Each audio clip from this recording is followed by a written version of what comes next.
बिस्मिल्लाहिर्रहमानिर्रहीम। आप देख रहे हैं मेरा चैनल अतीक डेंटल केयर और मैं हूं आपका होस्ट डॉक्टर अतीक रहमान। आज का टॉपिक एक बड़े कॉमन क्वेश्चन से रिलेटेड है।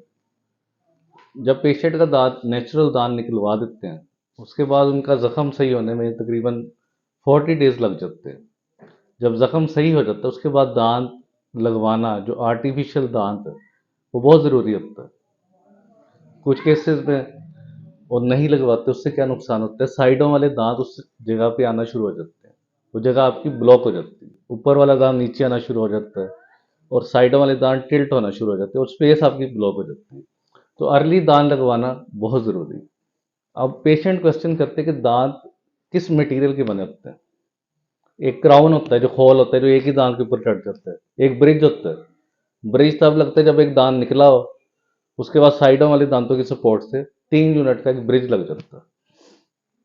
तो कॉमन जो मटेरियल जो बहुत पुराना यूज़ हो रहा है, मोर देन 150 ईयर्स, वो मेटल सिरेमिक क्राउन या ब्रिज है।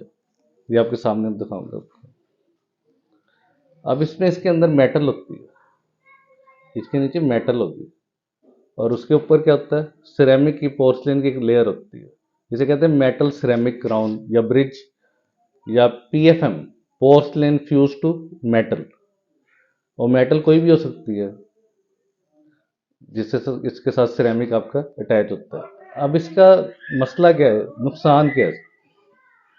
एक तो इसमें मसला ये है कि अगर हम इसे ग्राइंड करें ऊपर से तो नीचे मेटल एक्सपोज होने का चांस होता है। और इसे अगर हम ग्राइंड करें डायमंड की बर्फ से तो नीचे आपकी मेटल एक्सपोज हो जाएगी, इससे बुरा लगेगा। इसके अलावा इसमें जो सिरेमिक लगा होता है कि वो चिप ऑफ हो जाता है, उतर जाता है, नीचे मेटल एक्सपोज हो जाती है, वो भी बुरी लगती है पेशेंट। इसके अलावा इसके मार्जिन जो है वो इतने अच्छे नहीं होते, मेटल की वजह से ना मार्जिनल एडाप्टेशन इतनी अच्छी नहीं होती। और अगर मेटल में अगर निकल है तो वो उससे एलर्जी भी हो सकती है, एलर्जिक रिएक्शन, आपके मसूड़े में एलर्जी हो सकती है, सोजिश हो सकती है, ब्लीडिंग हो सकती है। तो ये सारे मसाइल मेटल सिरेमिक या पीएफएम में हो सकते हैं। तो लेटेस्ट या मॉडर्न डेंटिस्ट्री क्या कहती है, मॉडर्न डेंटिस्ट्री में क्या चीज़ है हमें, इसका एक और भी मसला है एस्थेटिक का। सामने वाले दांतों में अगर आपको इस तरह का मेटल सिरेमिक का लगा हुआ है तो पेशेंट को क्या प्रॉब्लम होगी, कुछ अर्से बाद पेशेंट के क्राउन वाली जगह पे लाइन आ जाती है, मेटल की लाइन इस जगह पे, इस एरिया में ब्लू सी पेशेंट को कहते हैं, ब्लू या ब्लैक सी एक लाइन नजर आने लग जाती है, वो मेटल का मार्जिन नजर आने लग जाता है, वो बुरा लगता है एस्थेटिकली, और इधर फूड इंफेक्शन खुराक वगैरह फंसना भी शुरू हो जाता है। तो इन सब मसलों के हल के लिए आल सिरेमिक क्राउन की एवोल्यूशन हुई। आल सिरेमिक यानी कि सारे सिरेमिक का बना, उसके अंदर मेटल फ्री क्राउन कह सकते हैं।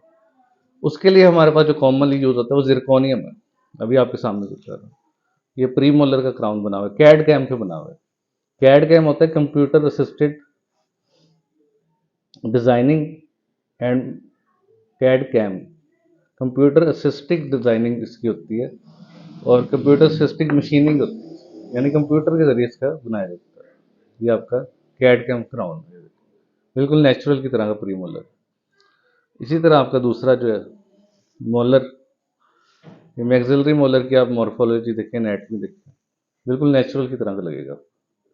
अब इन दोनों फर्क क्या आ जाता है, अब ये दोनों आपके सामने चीजें पड़ी हुई, अब बेसिक फर्क क्या है, ये आपका जिरकोनियम है, ये आपका पीएफएम, ये मेटल सिरेमिक क्राउन है।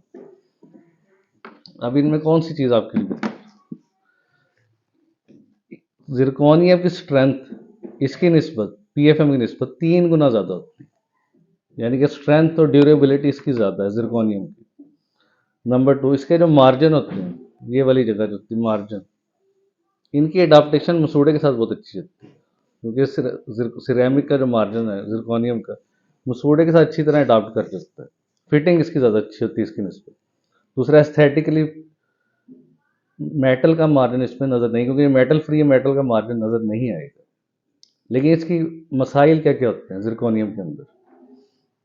अब इसके अंदर सबसे बड़ा मसला जिरकोनियम के अंदर इसकी कॉस्ट है। एक तो ये महंगा बहुत होता है, दूसरा ये ओपेक है, ट्रांसलूसेंट नहीं है।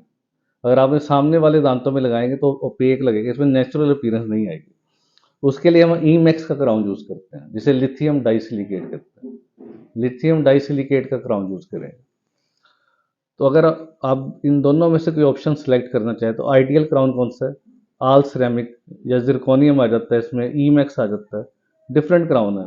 उनका सबसे बड़ा एडवांटेज ये है कि उसमें मेटल फ्री है। अब इसकी देखें आपको बेस नज़र आ रही है, मेटल लगी हुई है, और इसमें देखें फिटिंग सरफेस मेटल फ्री है। इंटेग इंटेग्लियो जो सरफेस होती है, जो फिटिंग सरफेस होती है, वो मेटल फ्री है। अब मसला इसमें एक है, इसकी जो सरफेस है जिरकोनियम, उसकी एचिंग नहीं हो सकती, इसलिए ज़्यादातर इसे भी ग्लास एनमर से फिक्स कर सकते हैं और इसे भी ग्लास एनमर से।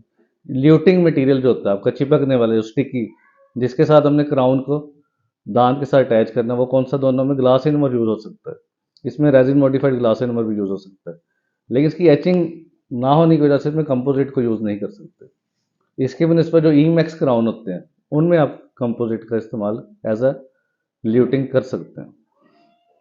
तो आज का जो लेक्चर था उसमें बेसिकली हमें क्या पता लगा कि कौन सा हमारे पास आइडियल मटेरियल क्राउन के लिए, ब्रिज के लिए, इम्प्लांट के ऊपर क्राउन लगाने के लिए आइडियल मटेरियल कौन सा। Zirconium is very good material as compare to PFM जो मेटल सिरेमिक होता है। ड्यूरेबिलिटी ज़्यादा है, एस्थेटिक अच्छी है कंपेयर टू पीएफएम, और मार्जिनल एडाप्टेशन बहुत अच्छी होती है। मसूड़े के साथ इसकी जो फिटिंग है वो बहुत ज़बरदस्त होती है। इसलिए हम किस चीज़ को प्रेफर करेंगे, जिरकोनियम को प्रेफर करेंगे।